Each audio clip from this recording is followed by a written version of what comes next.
From Akash Singh's crowdwork. Darn it, I do think it helped stop the spread and make things normal, but boosters? Shut up. To Matt Rife schooling a thirsty Karen.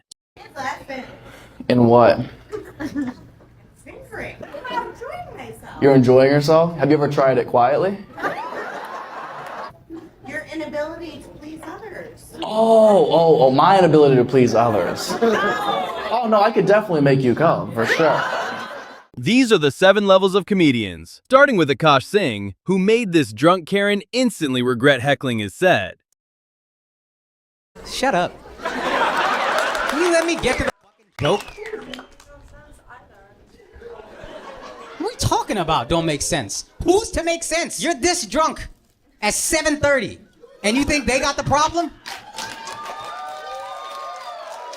It's a weeknight, dog. You ain't got no And job Akash even tried to give her an out, but she just couldn't take the hint. You probably do have more money than me. Anyway. Who knocked over a drink? I think I know the answer to that question. We could kick her out whenever y'all want. I really don't give a f***. I'll pick up the tab. Yeah. Fuck, I gotta be the Caesar Milan out here. You can stay, dude, if you want to. I have no issue with you. Yeah, you're not involved. I love that she thought everyone was gonna leave with her, and everybody's like, thank God this bitch left. Thank God this bitch left. That's my favorite thing. Hey, you're welcome, guys. Look at that, huh? Man, alcohol really makes you do dumb things, and the way the crowd backed Akash made this whole interaction even better. And just like Akash Singh, we've got Troy Bond, one of the most unhinged comedians in America, and here he runs into a Karen who straight up calls him racist just because she got offended. Because comedy brings people together. That's why I think politicians should be forced to do stand-up. If any politician did stand-up in history, they could have avoided controversy. I voted for Joe Biden, but that shit didn't feel great. Felt like I was giving Grandpa the keys to the Oldsmobile and telling him to drive to California. And everything was going great until a lady in the front row suddenly got offended by a simple Biden joke. That mother... You're not Shut the fuck up. As a white guy trying to talk to black people. I'm not. Bitch, no, you're not. Yes, I wasn't. No, you were. You just tuned in. You were trying to. Well, You were trying to. For what? What are you upset about? It's not me. No, and shut up. Any black person ever tried to laugh at his fucking jokes? No. Stop having fun, Go ahead, yeah. Stop having fun. Can we get her an Adderall or something? Wow. Are you serious? See, yeah, no, that's what happens. As a black, no, you're white trying to like talk about. No, and you. My probation officer is here now. And I love how he didn't waste a second before confronting her and shutting down her false accusation of him being racist. But he wasn't done yet. While she was getting kicked out, he dropped one last joke that made the entire crowd lose it. Have a good night, Kamala Harris. Now's the time I need you on my side. No, that was the most racist joke ever. No, I got like 4 more in the chamber. No, Kamala Harris. Wait, don't drop the scarf, man. That was $3 at Dollar Tree, man.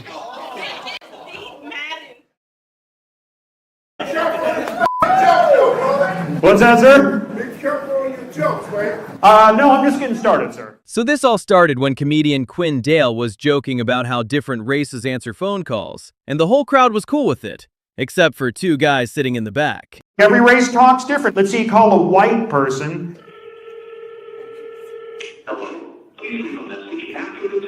Let's say you call a Mexican person.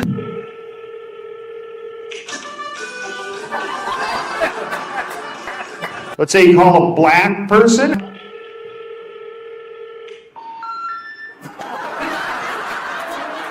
Jokes. What's that, sir? Be careful on your jokes, man. No, I'm just getting started, sir. And just a few seconds later, Quinn Dale exposed how those two guys were being completely hypocritical about his joke. Just get started. I grew up watching black comics make fun of white people, and I laugh my ass off. So no one's gonna tell me I can't do the same. Everything is racism now. My sister claims whenever she dates a black guy, she feels like they're being watched. I'm like, yeah, they're called conjugal visits. Here we got Aries Spears, one of the most unfiltered comedians out there, absolutely nailing the Mexican accent of the crowd members, and sending the whole audience into tears of laughter. These motherfuckers is still haggling about the goddamn check. Look at 3 motherfuckers looking at the bill like it's algebra. Pay that motherfucker, goddammit. Fabio, what the fuck you doing? Fabio, like, I cut it for things. I did not even fucking order. How you doing, brother, right here with the weird hair? How you? That is the best cut I've ever seen. I went to the barber shop and said, yeah, let me get the Disney Channel. But that was just the warm-up. In the next clip, he shuts down a MAGA heckler who tried to ruin the vibe of his set. Now listen, man, I'm not a Trump supporter, never have been, never will be. But I gotta admit, this motherfucker is somewhat charismatic. Oh, shut up, we know. Listen, bitch, I know you're a supporter because you won't shut the but if you don't shut the I'm gonna put my in your mouth.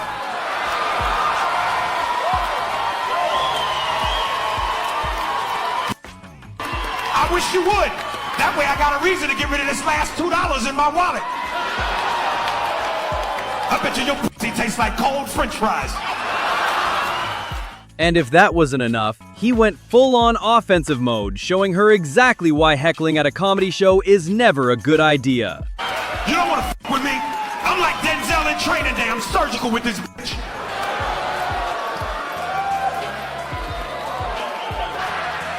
No.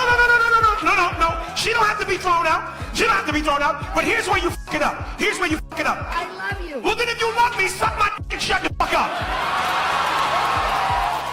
Damn, the embarrassment on the husband's face just makes the whole thing 10 times funnier. You can tell he just wanted to disappear into his seat. Guys are like battered wives. As long as he comes home with a box of chocolates and an apology, you'll stay. I get you.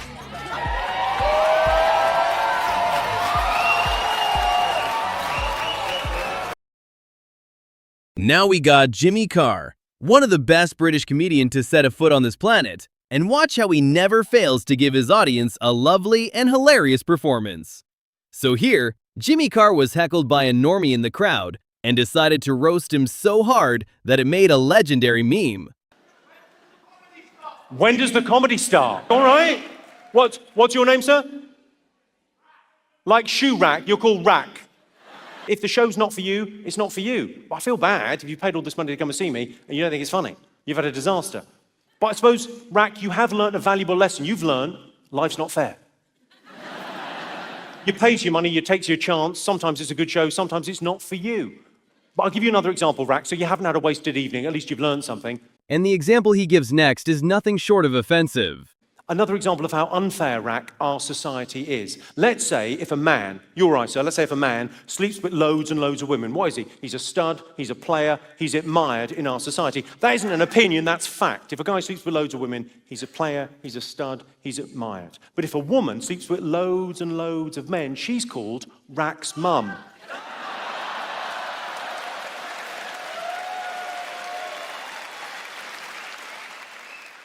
And good for him, Jimmy didn't reveal his face, or that man wouldn't have been able to step outside without getting roasted by everyone. Here's another Jimmy Carr clip, where a woman asked him how he knew he wanted to be a comedian. How did you know you wanted to be a comedian? How did I know I wanted to be a comedian? I think a process of elimination. There's a lot, I didn't want a proper job. I wanted to work like about 2 hours a day. That seems about right. What do you do? I'm disabled, I don't work. You're disabled, you don't work.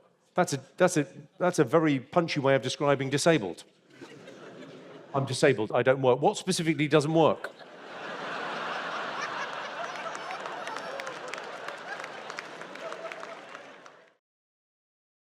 Here we've got one of the most beloved comedians, Dave Chappelle, known for his sharp social commentary and storytelling. In this bit, he shares a hilarious moment he had during an interaction with an Asian woman in the audience, and the way he describes it has the whole crowd laughing. Motherfuckers are so sensitive, the whole country is turned into bitch-ass niggas.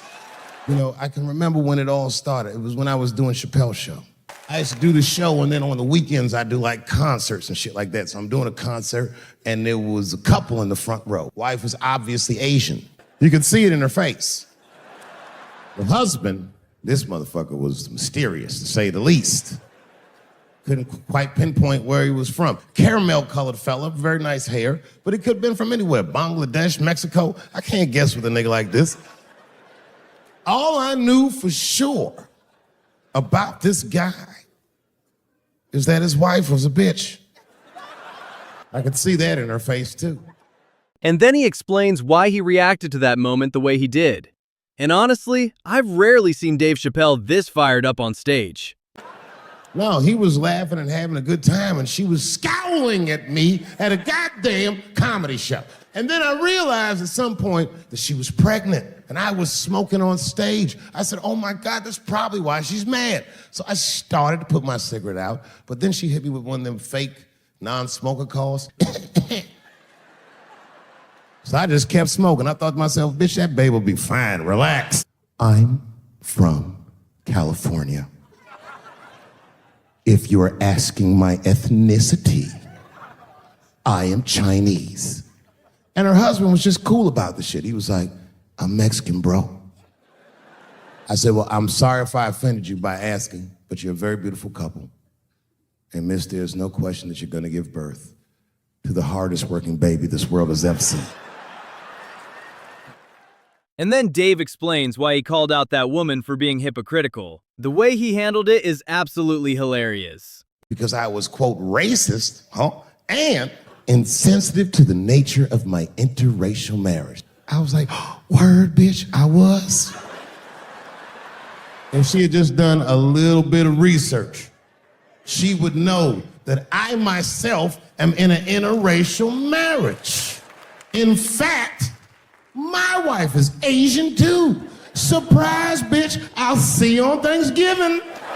And if that wasn't enough, here's another hilarious Dave Chappelle clip where he shares a wild encounter with a strange woman he randomly ran into on the streets. And as soon as I open my car door, I hear a voice go, David Chappelle. I didn't even have to look, I knew it was her. And I looked back and sure enough, there she was, that face. To be honest with you, she probably wasn't even that old. She's probably around my age. But she was a white woman. This bitch looked terrible. I was nice. I said, hello, miss. And she didn't say anything back. All she said was, I watch your comedy.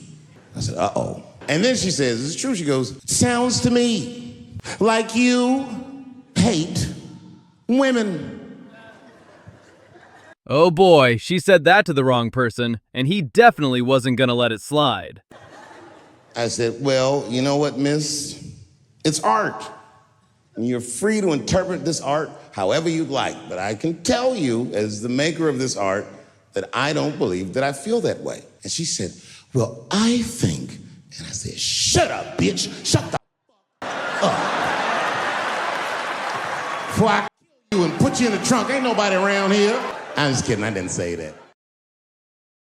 And finally, we got Matt Rife, the king of crowd work, who never misses a chance to joke. No matter your color, gender, or ethnicity, he makes everyone feel included. In what? You're literally scraping food onto a plate while you're talking to me about sex. You're enjoying yourself? Have you ever tried it quietly? Like meditation or...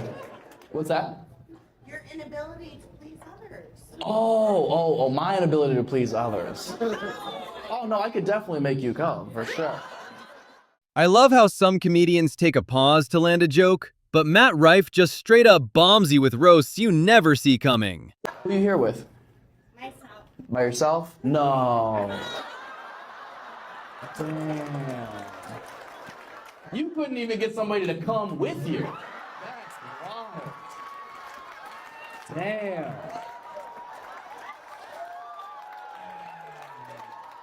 I'm a nice person. Okay? You guys see I didn't start that? It does finish it. I comedically, like, gave you a facial, dog. Like, I don't know how much better it can be. Now let's move on to the last clip, where Matt interacts with his crowd the only way he knows how. Shut up. That's exactly why I'm not talking to nobody in the back. You're thirsty. Helen was minding her own business, being polite. What's your name? Yeah, I'm out. Everybody knows a bitch named Rachel, dude. Everybody does. That's one of the most red flag names.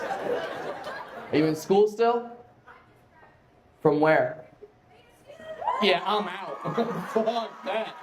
Oh my God. It's easier to beat cancer than what you got. Oh my God. ASU, absolutely. Your pussy tastes like jungle juice. There ain't no way I would ever date somebody from ASU. Nah, I'm all right.